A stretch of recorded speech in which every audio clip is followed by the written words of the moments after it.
Good morning, this is Donovan Johns with the Wise Texas Bee Club. I want to demonstrate the Doolittle method. Uh, it is September the 6th or 7th, something like that. We've had 107-degree temperatures. It would be miserable to work the bees in the afternoon, so I'm trying to get this done first thing in the morning. I'm going to demonstrate the Doolittle method, and it will be a two-part video. The hive that I'm going to be working with has a deep hive body, and then the rest of these are supers. It has 5 supers. Here's a queen excluder here. Um, for this operation, we're going to need a queen excluder. You want to make sure it's not really bent, that the openings are about the same. If it's bent where a queen could get through, then this method will not work. So the bees are pretty active this morning. Yesterday morning I saw these bees bringing in pollen. The only reason why I'm doing this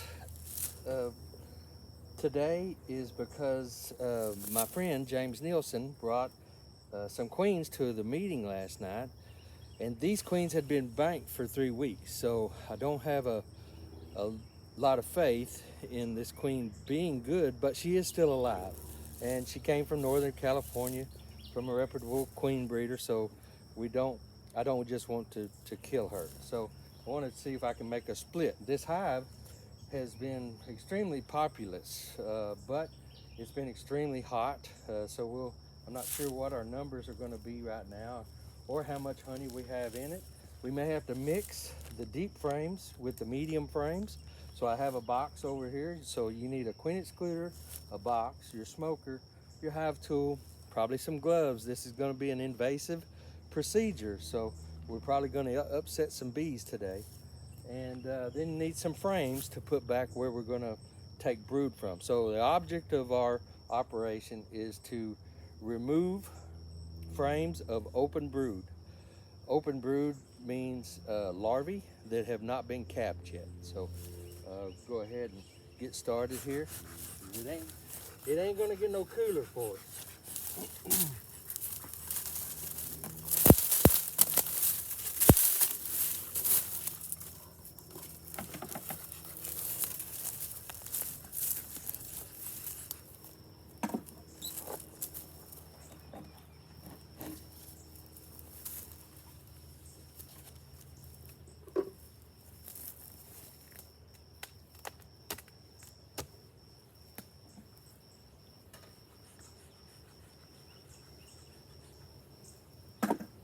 So the Doolittle method will allow us to put open brood above a queen excluder, and then during the day the nurse bees will move up to the open brood. The queen will be below the queen excluder, so then I'll just be able to take this box and put it right here next to them without having to worry about moving the hive three miles a day. You can do this in the same apiary if you have a significant amount of nurse bees to take care of the open larvae. Now, being that those bees won't be able to go out and fly and get forage, which right now we have hardly any, and I'm surprised any yellow pollen is coming in at all. So they'll need to be either fed or they're going to have to be given some honey from this hive. And we'll need another top.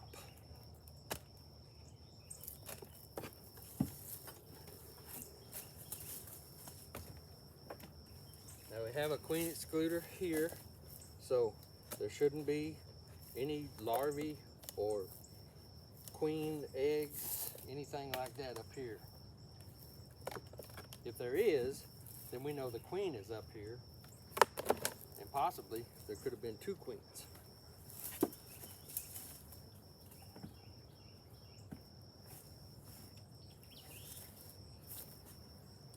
Not a lot of activity in there. This next super is full. of honey and bees. So, and it's under the queen excluder. Rather than go through every frame, I'm going to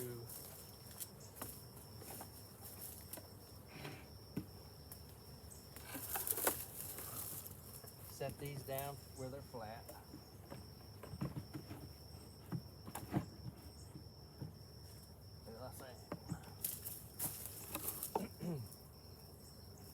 Put my queen excluder over here on it, so there's no way the queen will go back into those supers.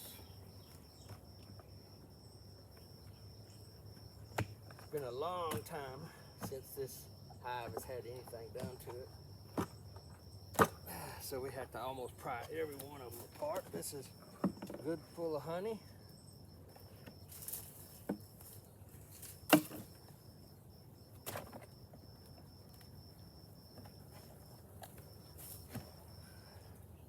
This one is 2. I want to take a look and see if we have any eggs or brood up here. This is all honey.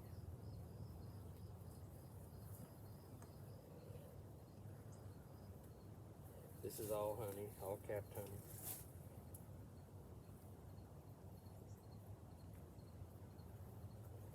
Still capped honey.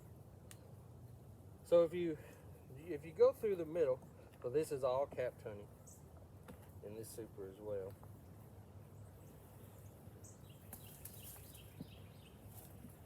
So we don't have a queen there.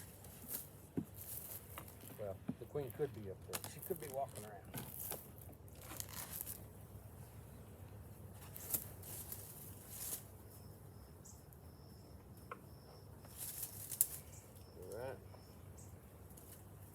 There is a lot of bees here, so I want to try to just get a little smoke on them, get them off the top bars there where I can work the hive.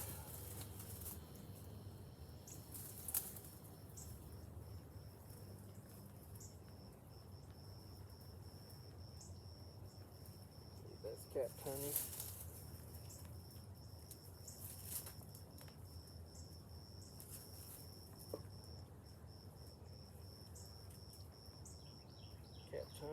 Capped honey.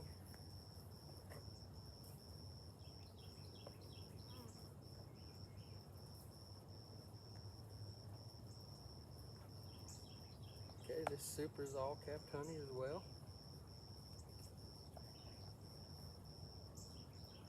So we'll see what's in the brood box.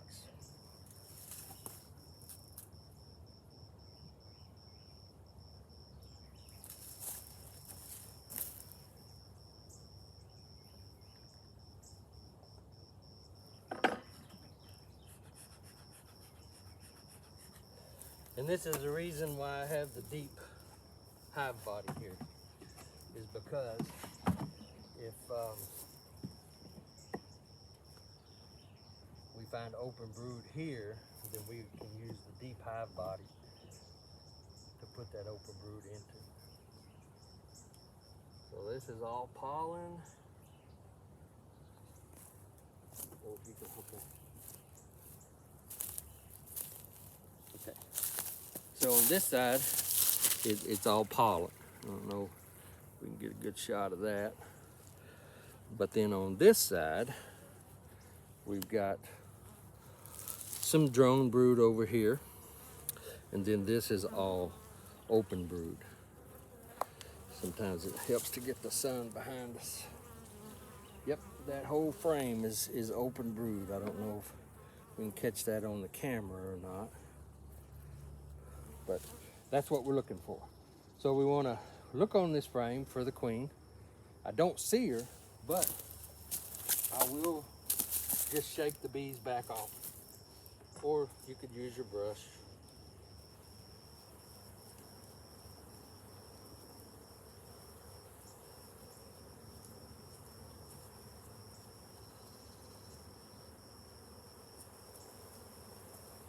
Just put everybody back.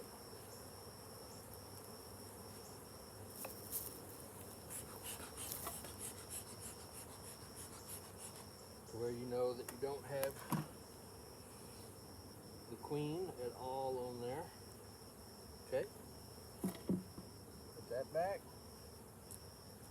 us another frame. We got another half frame of pollen and nectar. And there's some eggs in there. So the queen had been there as well. So we'll take this for the food, for the resources, for the honey and the pollen, because when these eggs hatch, then they'll be larvae, and it'll be time for them to be fed.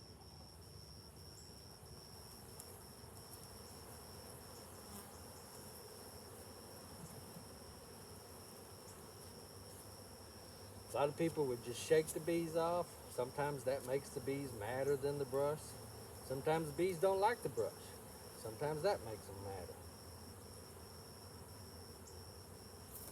Okay, and so I'm going to put that pollen toward the open larvae there. We'll go to the last frame against the wall. It's got honey in it on one side, so I'll flip it for them so they can fill the other side with honey.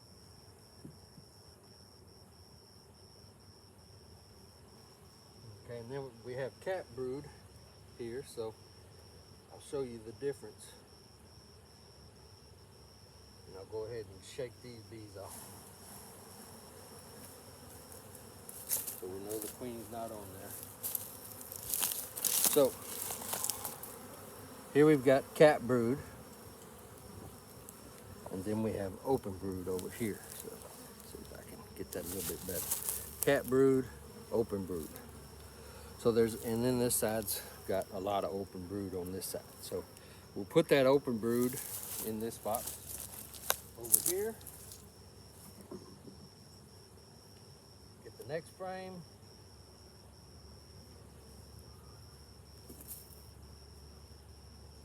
We got some open brood, some cat brood, and some eggs. Same thing here. I don't see the queen. I'm shaking off. Check again for the queen. We just want to make sure we don't have the queen in this box.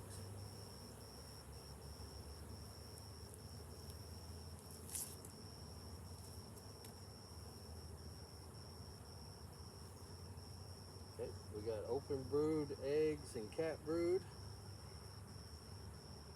Both sides. Don't see the queen, but just in case. There's a lot of open brood on that one. So the point is, you don't want to leave any open brood in the bottom, because you want the bees to move up to the open brood to feed them. The nurse bees are going to do that.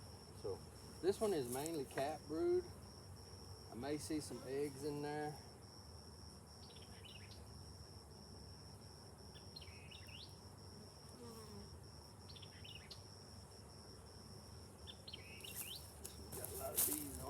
There's eggs, and those eggs are emerging into, and so they'll be larvae. So best thing to do is shake this off,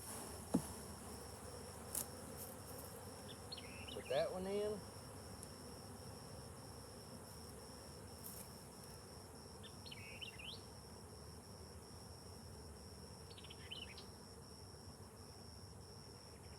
got a lot of cat brood there. There's a little bit of open brood on the outside edges. I don't think that'll keep a lot of nurse bees down in the bottom. So, but there is some. I'll go ahead and take it. I can always give it back to the colony after I've done my Doolittle procedure. Like this. So 1, 2, 3, 4, 5, 6, 7 deeps with either capped or open brood on it. So that was the reason why this queen, she didn't go above her honey line. She actually did what she was supposed to do. Naturally, they're not supposed to go above the honey line. So this one is got a lot of open brood and some cat brood mixed in. So that'll be another candidate we have to put in the bottom, or put on the top. And so putting this many in, these bees are going to need a lot of food.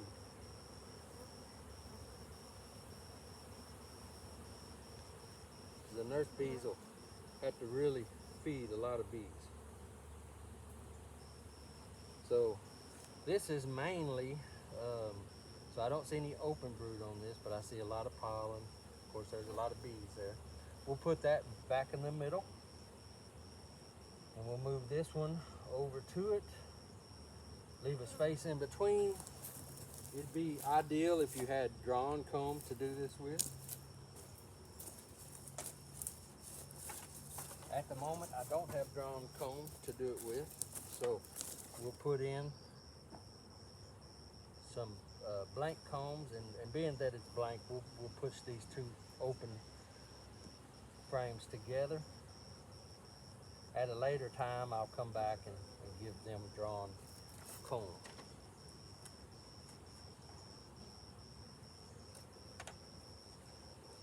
There's a medium. If you put a medium in your hive, in your deep hive, put it on the outside, so if they do draw comb, then it will be drone comb usually that they draw on the bottom.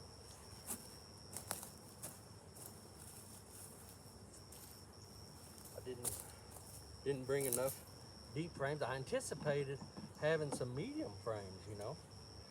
And so that's what I could do, is I could take some medium frames from here and put over. I want to go ahead and throw my queen excluder on here. And I'll take a couple of these undrawns and just put them on the outside there.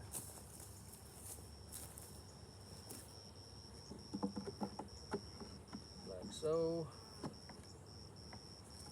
alright, we got our queen excluder, so in case the queen is out moving around, or she's in here, she won't come back to this one, but we'll take a couple of frames. So all these are drawn out honey frames.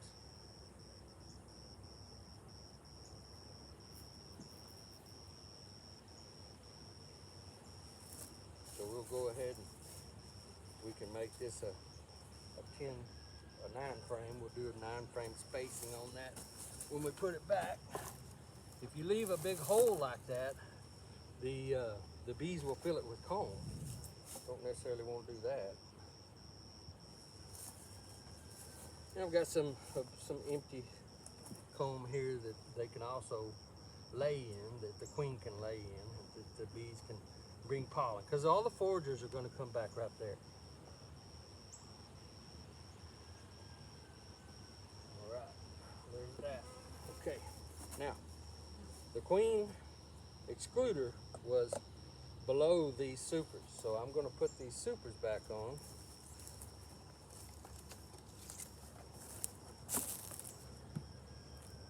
Before the queen excluder.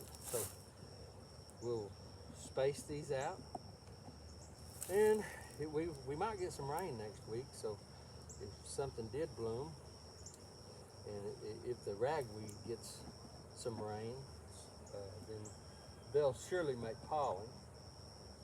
If I have to feed these bees, then that might help them draw comb as well on some of that empty stuff. But like I said, I'll probably come back and replace that empty with drawn later. So I space those out so they can expand the honey on that.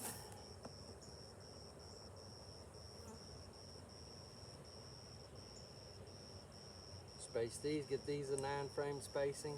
All that does is make the honey thicker, honeycomb wider, so it's easier to cut that capping off and extract. There's lots of honey in this hive, so I can end up giving some of it to the hive we're making too. Okay. Now here's our queen excluder. I'm going to take these bees, put them here. Put our queen excluder here. Still continuing with our honey supers. Remember the open larvae should draw the nurse bees up.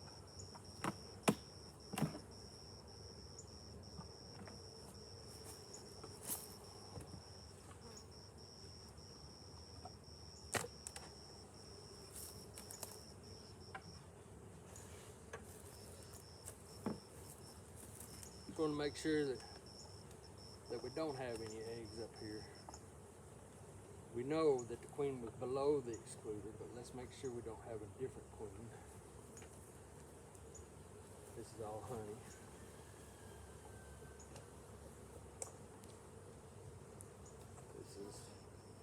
This super looks like it's just all capped honey. What honey's in there? Okay, so we can put our deep on top. All our open brood is in here. All the nurse bees should come up this evening. I should just be able to come over, take this top off, take the lid, take the box off, and set it here or over here, and not have to worry about the foragers flying back from here to here, because these should be all nurse bees, and there's capped brood in there, so they'll be emerging too.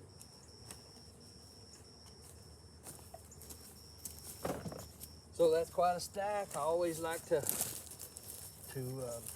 ratchet strap a big stack for sure. Anything can happen with them. And this way, the nurse bees, they'll